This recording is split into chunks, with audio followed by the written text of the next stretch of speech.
사사기 15장 14절로 20절 말씀을 읽었고요. 삼손 5번째 시간, 자기의 기념비를 버리라, 나의 기념비를 버리라 라는 제목으로 함께 주님의 마음을 나누어 보고자 합니다. 오늘 본문에는 아주 중요한 두 단어가 등장을 합니다. 17절 하반절에 보니까 그가 말을 마치고 턱뼈를 자기 손에서 내던지고 그곳을 뭐라고 해요? 라맛 레히라 이름하였다 라고 말씀합니다.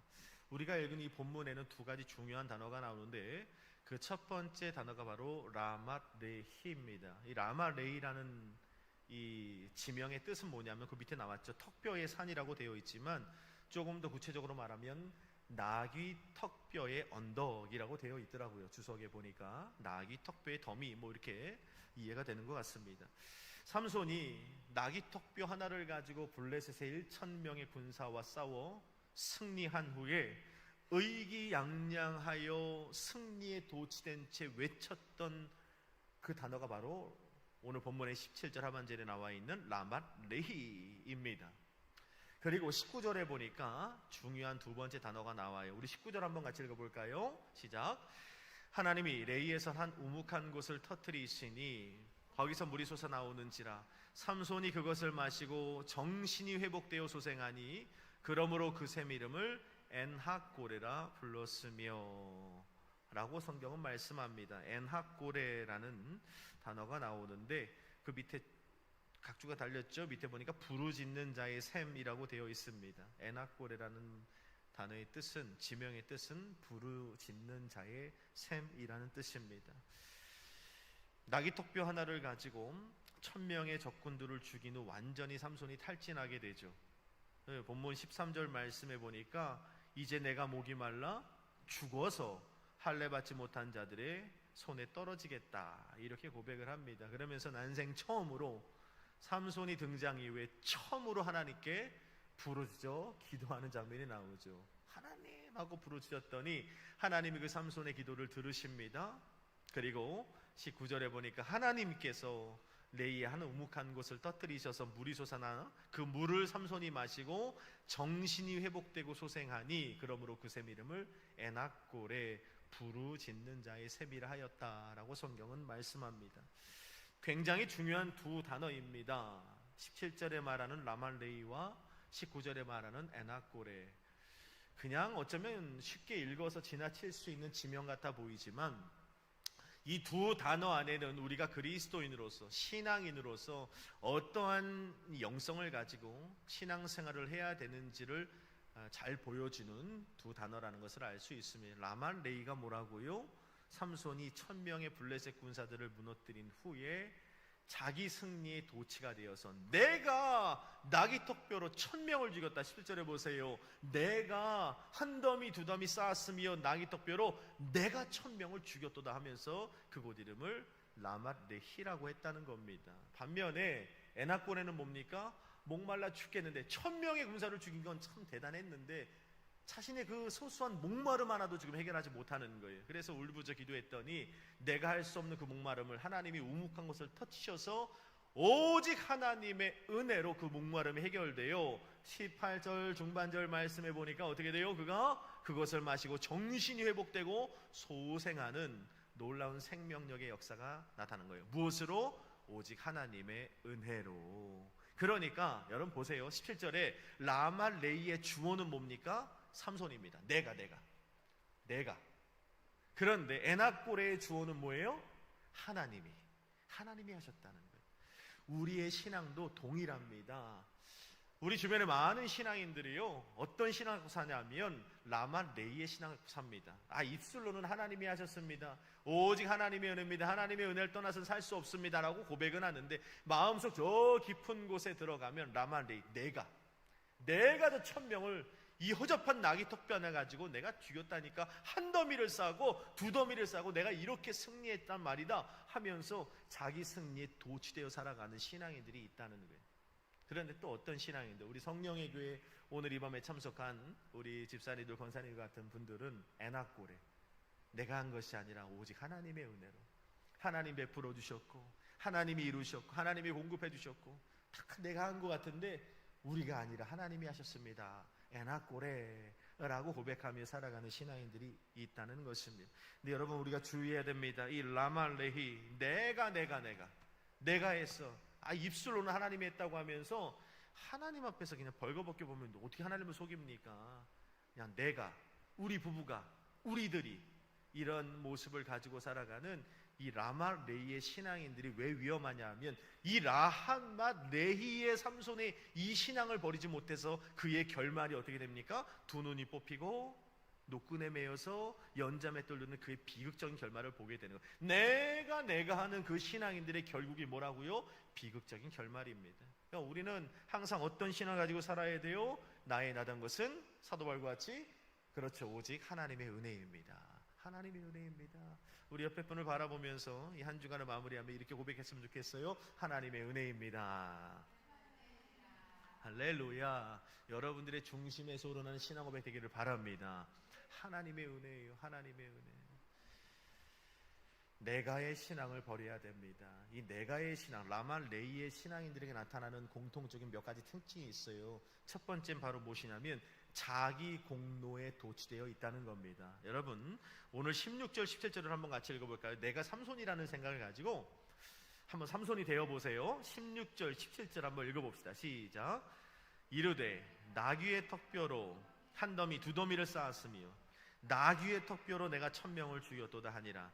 그가 말을 마치고 턱뼈를 자기 손에서 내던지고 그것을 라말레히라 이름하였더라. 계속 반복되는 단어가 뭡니까? 나귀의 턱뼈, 나귀의 턱뼈. 나귀의 턱뼈가 길이가 얼마나 다 그랬죠?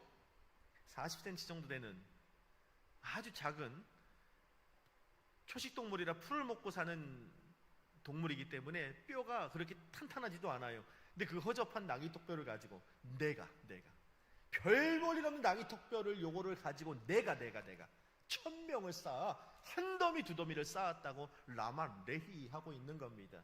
내 공로라는 거죠. 삼손은 지금 내가 나귀의 턱뼈로 1000명을 죽였다고 자신이 이룬 업적을 강조하고 있는 겁니다. 근데 여러분 보세요. 우리가 읽은 16절 17절 바로 전에 뭐가 나옵니까? 14절 하반절에 보니까 삼손이 레이의 이름에 블레셋 사람들이 그에게로 마주 나가며 소리 지를 때 어떤 일이 벌어집니까? 여호와의 영이 삼손에게 임하심에 그의 팔 위에 밧줄이 불탄 삼과 같이 그의 결박되었던 손에서 떨어진지라. 그러니까 내가가 하기 전에 사실 뭐가 있었어요? 하나님의 거룩한 영이, 그 능력의 영이, 전지전능한 그 여호와의 영이 삼손에게 임하셨다는 겁니다. 그래서 별 볼일 없는 그 허접한 나귀 턱뼈를 가지고 1000명의 블레셋 군사들을 상대할 수 있었고 그들을 진멸하여 한 더미 두 더미를 쌓을 수 있었어요. 누가 한 겁니까? 하나님이 하셨다니까요. 하나님의 영이 임하셨대잖아요. 여기서 우리는 뭘 볼 수 있느냐? 하나님의 시각과 삼손의 시각의 차이를 볼 수 있는 거예요. 하나님은 하나님의 영으로 삼손을 붙잡아 주심에 그 허접한 나귀 턱뼈가 아주 훌륭한 이 전쟁의 도구가 되어 1000명의 원수들 블레셋 군사들을 무찌를 수 있었다는 게 하나님의 시각이거든요. 오로지 하나님의 은혜. 근데 삼손은 지금 뭐라고 하고 있어요? 내가 나귀 턱뼈 하나를 가지고, 내가 이 허접한 나귀 턱뼈를 가지고 1000명의 군사를 죽여 한 더미 두 더미를 내가 쌓았다고 말하는 겁니다. 자기 공로에 심취되어 있는 삼손을 우리는 보게 되는 겁니다. 라말레히의 신앙인들에 나타나는 특징입니다. 겉으로는 안 그런다니까요. 겉으로는 하나님이 하셨습니다. 근데 시간이 조금 흐르다가 영적인 대화를 조금 나누다 보면 그래도 우리 부부가 노력했어요. 그래도 우리 자녀가 그렇게 열심히 공부해서 그렇게 된 거예요. 그래도 우리들이 이렇게 수고하고 노력해서 이런 결실을 이룬 겁니다. 영락 없습니다. 경계해야 돼요. 시작이 하나님이셨다면, 14절에 여호와의 영으로 시작이 됐다면, 성령께서 하셨다면 과정도 주님이 되셔야 하고 마지막 열매도 주님이 되셔야 할 줄로 믿습니다. 라말레히의 신앙이 되어서는 안 돼요. 시작은 하나님이셨는데 마지막은 내가 이 교만한 마음을 버려야 됩니다. 그 마지막엔 너무도 두려운 결과가 기다리고 있다는 걸 잊지 말아야 됩니다. 열왕기상 19장 말씀에 보면 대선지자 엘리야가 이세벨의 위협을 피해 남유다 저 땅끝 광야로 도망을 합니다. 내일 이맘때 내가 너를 반드시 죽이리라 했던 이세벨의 그 경고가 너무도 무서운 거죠. 그렇게 남유다에 도망하여 사활을 브엘세바에 두고 남유다 광야에 한 나무 그늘에, 로뎀나무 그늘에 누워서 죽기를 갈구하는 엘리야를 보게 됩니다. 하나님이 그를 보셨어요. 너무 안타깝죠. 천사를 보내어 떡과 물을 공급하십니다. 그 떡과 물로 인하여 엘리야는 힘을 얻게 되었고 40일을 걸어가 하나님의 성산 호렙산에 이르게 됩니다. 이 거룩한 호렙산, 이 호렙산에 이르렀던 엘리야를 보신 하나님의 말씀은 뭐였냐면 왜 여기 서 있느냐라는 질문이었어요. 네가 왜 이러고 여기 서 있니? 라고 질문하십니다. 그러자 엘리야가 입이 트여요. 하고 싶은 말이 많았는데 진짜 참고 있었거든요. 근데 하나님이 why? 왜? 라고 물어보시니까 그때 뭐라고 말하냐면 나중에 꼭 찾아보세요. 열왕기상 19장 10절에 그가 대답하되 내가 만군의 하나님 여호와의 열심히 유별하오니. 쭉 밑에 가보면 이스라엘 자손이 주의 연약함을 버리고 주의 재난을 헐며 칼로 주의 선자를 죽였으며 오직 나만 남았거늘 그들이 내 생명을 찾아 빼앗으려 하나이다. 뭐라고 합니까? 내가라고 하잖아요. 내가 하나님에 대한 열심이 유별합니다. 그 누구보다 나는 하나님에 대한 열심이 특별합니다. 그래 나만 남았습니다. 대단한 신앙 고백 같아 보이지만 하나님의 시각과 호렙산 앞에 있는 엘리야의 시각의 차이를 보게 되는 거예요. 여러분, 엘리야의 시작이 뭐였죠? 제가 예전에 이 열왕기상 18장 16절부터 제가 강해를 시작할 때 엘리야의 시작이 뭐였죠? 디셉 사람 엘리야였잖아요. 17장 1절에 보면 디셉 사람, 디셉이라는 지명은 성경에 단 한 번밖에 나오지 않습니다. 유명한 동네가 아니에요. 깡촌입니다. 갈매동은 좀 그래도 유명하죠. 지금은 어디가, 근데 예전에 갈매동은 어저께 여기 교회에 한 분이 찾아오셨는데 진접이라는 곳에 사셨던, 지금 이제 육군 상사로 이 용산에 계시는 분인데 잠깐 오셨어요. 이런저런 이야기를 하는데 와, 갈매동도 많이 변했지만 다산동이 이렇게 변하고 진접동이 이렇게 변할 줄 몰랐대요. 왜냐하면 벌써 한 20년 전에 왔을 때는 진짜 논밭밖에 없던 지역이었는데 와, 정말 천지가 개벽한 장면을 제가 목사님 봅니다. 이런 이야기 들었어요. 디셉이 그런 곳입니다. 깡촌에 이름도 없는 문명의 농부 출신을 데려다가 하나님이 민족을 구원하는 지도자로 세워주신 것에 감사해야 됐어요. 엘리야는 끝까지. 그런데 오늘 뭐라고 합니까? 시간이 흐르면서 물론 힘들었겠죠. 물론 힘들었을 겁니다. 그런데 마지막에 마음속 깊이 숨겨두었던 그의 본심이 드러나는 거예요. 내가 여호와에 대한 열심이, 내가 얼마나 헌신했습니까? 하나님에 대한 열심 때문에 그 폭군 아합 앞에 가서 내가 죽기를 각오하고 이 땅에 비가 안 내릴 거라 말했던 사람이 나 아닙니까? 하나님이 그리 시냇가로 피하라 그러셔서 말도 안 되는데도 불구하고 그리 시냇가에 피해서 까마귀를 통해 공급받았던 제가 아닙니까? 그게 끝났는데 하나님 사르밧성 그 바알의 성지에 가서 과부로부터 공개받으라 하셔서 내가 그 열심을 가지고 간 것 아닙니까? 850명의 우상선들과 목숨 걸어 갈매산에 싸우라 하시길래 내가 하나님에 대한 열심이 있어서 올라가 싸운 것 아닙니까? 갈매산 꼭대기 다 내려갔을 때 큰 비의 소리를 듣고 혼자 무릎 꿇어 머리가 이 가랑이 사이로 들어갈 만큼 혼자 7번까지 기도했던 게 저 아닙니까? 근데 그게 헌신이 아니었어요. 오늘 고백하잖아요. 내가 하나님에 대한 열심히 유별에 산 일입니다. 내가 속이고 있던 그 마음이 드러나 버린 거예요. 이게 얼마나 모진. 여러분, 엘리야만 하나님 죽음을 맛보지 않고 하늘로 들림 받았습니까? 성경에 죽음을 맛보지 않고 하늘로 들림 받은 사람이 또 나와요. 누구죠? 누구요? 우와, 이제 제가 박수를 쳐드릴게요. 역시 에녹이 그랬어요. 보세요. 에녹이 하나님께서 그를 하늘로 거두러 가실 때 에녹에 대한 소개가 성경에 어떻게 나오냐면 에녹이 뭐 했던 사람이죠? 에녹하면 딱 떠오르는 게 그렇죠. 하나님과 동행했던 사람. 에녹고 하나님과 동행하다가 하나님께 들림 받았어요. 그 외에는 에녹에 대한 소개가 전혀 없습니다. 자, 엘리야도 마찬가지거든요. 보세요. 우리의 육신의 인간적인 평가로 표면적으로 볼 땐 엘리야가 에녹보다는 더 위대하고 더 특별하고 더 엄청난 일을 한 것처럼 보입니다. 그런데 하나님의 시각에서 볼 때는요, 그 유별난 엘리야나 하나님과 그저 300년 동안 동행했던 에녹이나 동일한 하나님의 자녀였을 뿐이라는 거예요. 이걸 잊지 말아야 됩니다. 내가 뭐라고 써주심에 감사하는 저와 여러분들에게 바랍니다. 진짜 그래야 돼요. 오늘 이 밤에도 저도 사역을 하다 보면 이런 그릇된 마음이 찾아올 때 불쑥불쑥 올 때가 있거든요. 그런데 그것은 굉장히 교만한 신앙입니다. 굉장히 하나님 기뻐하지 아니하시는 모습이라는 겁니다. 오늘 삼손은 라맛 레이에 머물러 있는 신앙이 되고 맙니다. 자기 공로에만 집착하는 거예요. 아닌 줄 알았는데 이 목이 말라 극단적인 상황에 가니까 그 마음속에 숨겨두었던 자신의 생각을 말하죠. 내가 나귀턱뼈로 한 더미 두 더미를 쌓았으며 내가 나귀턱뼈로 1000명을 죽였도다. 어리석은 신앙이었다는 것입니다. 오늘 우리의 신앙은 어떻습니까? 혹시 겉으로는 아닌 척하면서 이 내면에는 내가 한 거지 라는 생각을 갖고 있지 않습니까? 우리 부부가 한 거 아니야? 우리들이 이뤄내고 있는 것 아닌가? 제가 캠프가 끝나고 나면 나누지 못하게 하잖아요.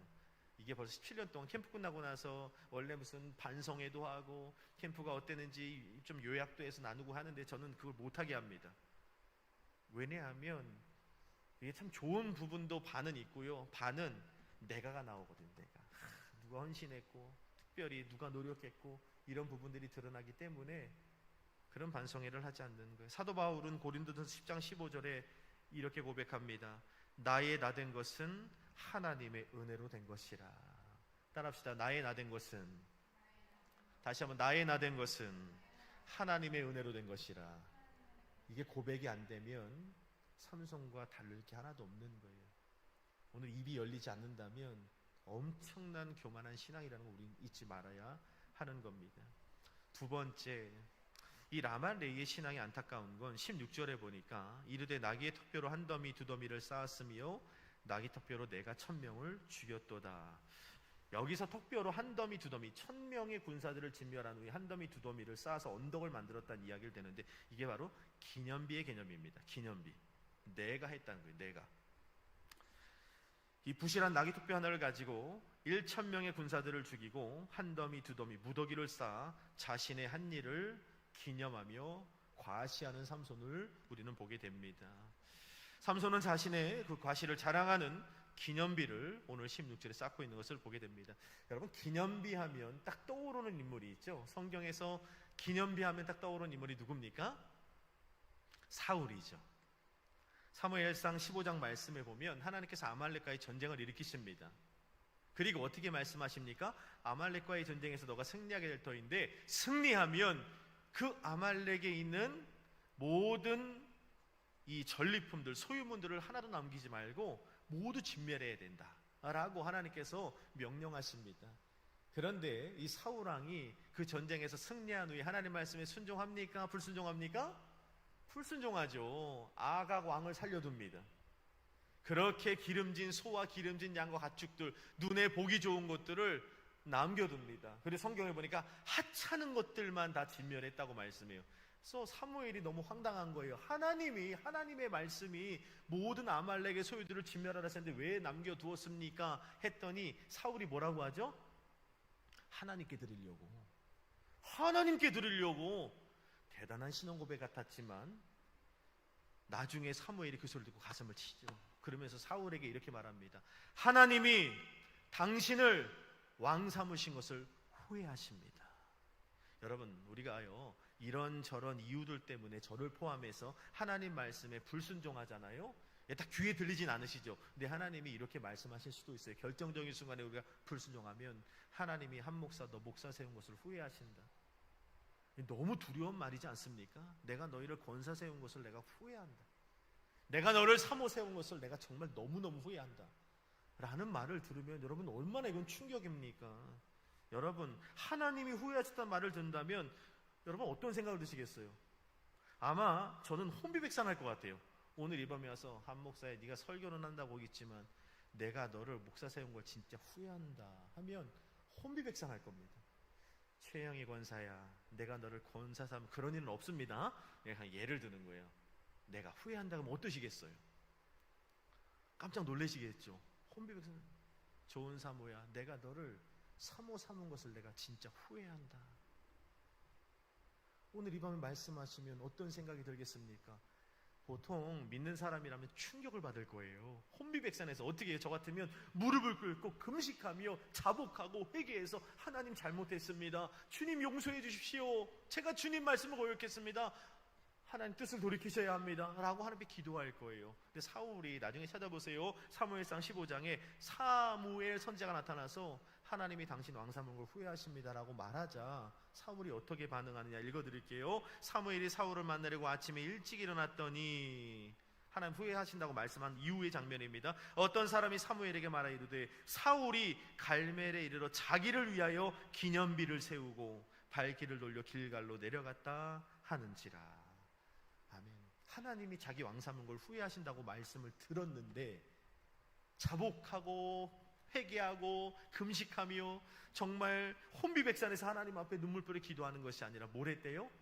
아말렉과의 전쟁에서 승리한 자신을 위한 기념비를 세웠다는 거예요. 그게 중요한 거예요. 하나님이 나를 왕 삼은 걸 후회하신 것도 참 마음이 아픈 일이긴 하지만 지금 내 입장에서 더 중요한 건 백성들 앞에서 아말렉과 같은 그 대단한 나라를 내가 물리치고 승리해서 전리품들을 이끌고 나를 위해 기념비를 세우는 겁니다. 이게 중요하다는 거예요. 마음속에 있던 그 교만한 본심이 드러난 거죠. 자신의 기념비를 세우기 급급한 한심한 사울왕의 모습을 보게 되는 겁니다. 삼손은 하나님이 강하게 하심을 통하여 나귀 턱뼈 하나로 블레셋 군사들을 무찌를 수 있었던 것인데, 그렇다면 누구를 위한 기념비를 세워야 됩니까? 하나님의 영으로 나를 붙들어 세우신 하나님의 영광을 위한 기념비를 세워야 되는 거예요.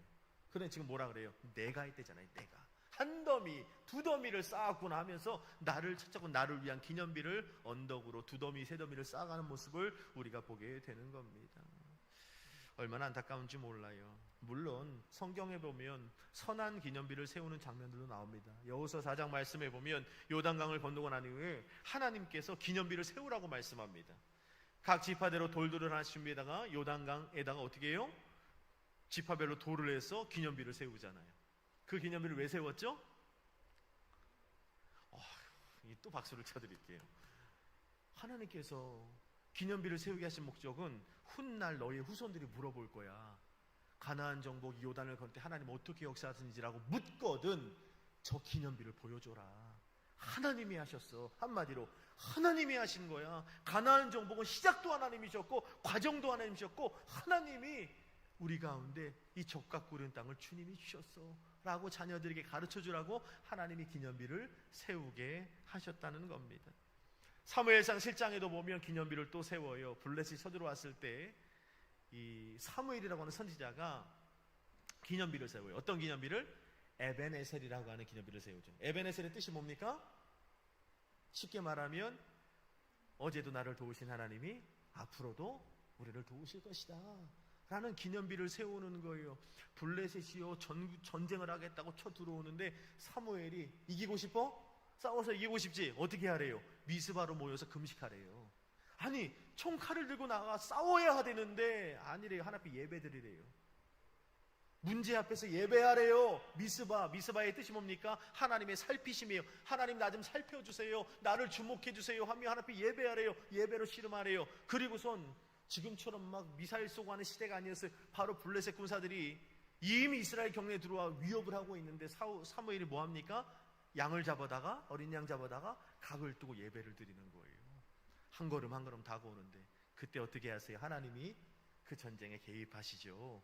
큰 우레를 바라심에 다시는 블레셋이 이스라엘 경내에 들어오지 못하도록 하나님이 그들을 몰아내시고 막아주셨다고 말씀합니다. 우리는 예배로 승부를 봐야 되는 하나님의 사람들인 줄로 믿습니다.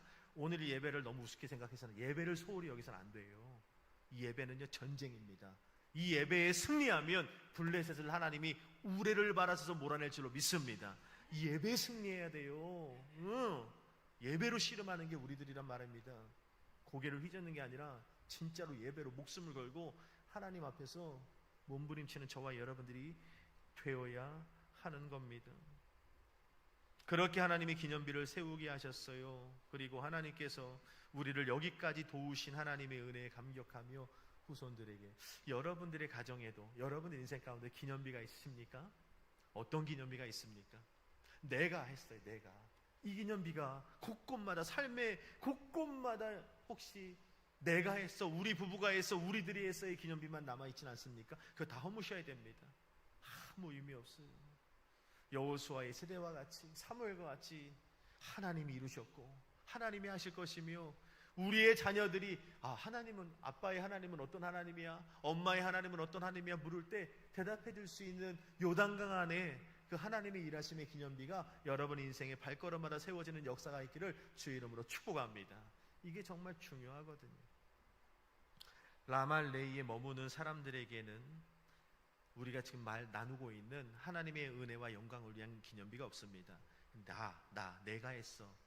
이 기념비는 정말 아름답지 않은 거예요. 오늘 우리들이 쌓아야 하는 기념비는 하나님의 은혜를 기억하는 기념비가 되어야 할 줄로 믿습니다. 마지막 세 번째, 여기 말씀에 보니까 18절 말씀에 삼손이 목이 말라 여호와께 부르짖어 이르되 내가 목말라 죽어서 할례 받지 못한 자들의 손에 떨어지겠나요? 재밌지 않나요? 서두에 말씀드린 것처럼 그 별 볼 일 없는 나귀 턱뼈 하나를 가지고 1000명의 무장한 군사들을 물리쳤던 그가 목마름 하나도 해결하지 못하고 있는 거예요. 재밌지 않나요? 1000명의 군사를 혼자 싸워서 이겼던, 눈으로 표면적으로 볼 때 그 엄청난 삼손이 자신의 그 목마름 하나 해결하지 못해서 지금 내가 죽겠습니다라고 말하는 그 삼손의 모습을 보면서 저는 정말 충격을 받았습니다. 겉으로는 굉장히 화려한 듯하지만 삶의 목마름을 스스로 해결하지 못하는 삼손의 모습. 그런데 그 삼손의 목마름을 누가 해결해 주셨어요? 에나골에 하나님이 너무도 간단하게 해결해 주신 것을 보게 되는 거예요. 우리 주변에도 보니까 겉으로는 굉장히 화려하지만 그 애들의 내면 속엔 요만한 목마름 하나도 해결하지 못해서 밤잠을 이루지 못하는 그런 주변의 사람들이 얼마나 많은지 몰라요. 제가 이제 주일날 함께 38년대 명자에 대한 말씀을 지금 계속 묵상하면서 준비하고 있는데, 제가 이번 주에 많은 분들을, 제가 해서 어저께 SNS에 글을 하나 올렸어요. 눈으로 볼 땐 굉장히 그냥 나이스한 것 같아요. 멀쩡한데, 주변의 모든 그 분들을 보니까 그 삶의 목마름을 해결하지 못한 채 있더라고요. 퇴직한 후에 사업장을 딱 시작을 했는데, 제가 그 주일에도 언급을 하겠지만 너무 가게가 잘 되는 거예요. 시작하자마자 퇴직한 후에도 은혜를 주셔서 이렇게 사업장이 잘 되니 참 행복하다. 그래서 온 가족이 달라붙어서 그 일을 했대요. 그런데 오픈빨이라고 하잖아요. 1년 동안은 너무 잘 되니까 온 가족이 달라붙어서 했는데 1년이 딱 지고 나서부터 그냥 몰락하기 시작하는 거죠. 그만두려고 했대요. 그런데 문제는 그 본사에서 위약금을 너무 크게 부는 거예요. 몇 천만 원을 물어줘야 되는 겁니다. 그래서 해지를 못하는 거예요. 이제는 그렇게 잘 되고 퇴직 후에 정말 이 부부로 인해서 가족 전체가 먹고 살겠다 했는데 이제는 가족들의 짐이 되어버린 거예요. 그 이야기를 이번 주에 들으면서 너무 마음이 아프더라고요. 또 어떤 청년은 스카이에 나와서, 그 유명한 대학에 나와서 어디다가 이 이력서만 넣어도 합격할 거라는 주변 사람들의 말만 듣고 막 의기양양했는데 벌써 수십 번의 이력서를 넣고 십수 번의 면접을 봤는데 단 한 곳도 자기를 찾아주지 않는다는 거예요. 거기에 너무 난 이 세상에 쓸모없는 사람인가? 그 유명한 우리나라 최고의 대학을 나온 친구의 그 무너진 자존감 보면서도 이 인생이 별것 아닌구나. 대출도 나오지 않아요. 목사님, 한 식당을 하시는 그 집사님을 제가 목요일날인가 늦게 만났는데 이제는 대출조차도 나오지 않아요. 카드론도 다 받아서 20%짜리. 근데 이제는요 몇만 원도 해결할 수, 압류가 다 들어왔어요. 어떻게 해야 될지 모르겠네. 사람들이 볼 땐 교회 와서 예배 잘 드리고 간사도 하고 열심히 사는 것 같으니까 또 가게에 손님도 있고 하니까 잘 되는 줄 알았는데 그게 아니더라고요. 그런 인생의 목마름조차 해결하지 못하는 그들의 모습을 보고, 유학 갔다 와서 제가 수요일날 말씀을 드렸나요? 그렇게 공부를 잘하고 우리나라 초대형 교회에 10년을 계셨던 분인데 개척을 해서 4년이 되었는데 2명 왔대잖아요. 2명이 와서 예배 드리는 것도 아니고 예배 중에 와서 유리로 이렇게 들여다만 보고 간 게 2명이었대요. 이 목사님이 눈물을 흘리며 저한테 그래요. 한 목사, 이제 더 큰 문제가 있어. 뭔데요? 울어요. 제 앞에서. 한참 후배 목사인데 안 믿어져. 이제는 더 이상 믿어지지가 않아. 눈물 흘리면서 그렇게 말씀을 하시는데, 그 유럽에 유학까지 갔다 오시고 초대형 교회에서 10년 부목을 하시고 그렇게 능력 있는 분의 눈물 흘리면서 그 목마름 하나 해결이 안 되는구나. 오늘 성경이 분명히 말씀하고 있잖아요. 하나님이 레이에서 우묵한 곳을 터뜨리시니 물이 솟아나 그것을 마시고 정신이 회복되고 소생하였다. 여러분, 우리의 목마름은요, 겉으로 우리 다 멀쩡하잖아요. 근데 우리 마음속에 있는 깊은 그 목마름들, 스스로 해결하지 못하는 목마름들이 있으시죠? 잊지 마세요. 그것은 여러분들이 한다고 되는 게 아니에요. 하나님이 하셔야 될 줄로 믿습니다. 하나님이 하시면 너무도 한다. 주님이 오늘 이 밤에도 우묵한 곳을 터뜨리시기만 하면 거기서 솟아나는 물을 먹고 우리가 회복되고 소상하게 될 겁니다. 이 믿음을 가지고 기도하자는 거죠. 말씀을 정리하겠습니다. 오늘 우리가 추구해야 할 믿음의 현장은 라말레이가 아니라 에나꼬레입니다. 하나님의 은혜로 혹연이라도 신앙인으로 살아가면서 겉으로는 아닌 척하면서 속으로는 지금도 내가 했지, 내가 이 고생하고 있는 거지, 내가 노력하고 있는 거지, 그거 교만입니다. 내려놔야 돼요. 에나꼬레, 오로지 하나님의 은혜라, 오직 주의 은혜라. 오늘 이 밤에 그 신앙을 회복하고 오늘 그 목마름을 해결하시는 하나님의 은혜를 맛보는 저와 여러분 되기를 간절히 부탁을 드립니다. 기도하겠습니다.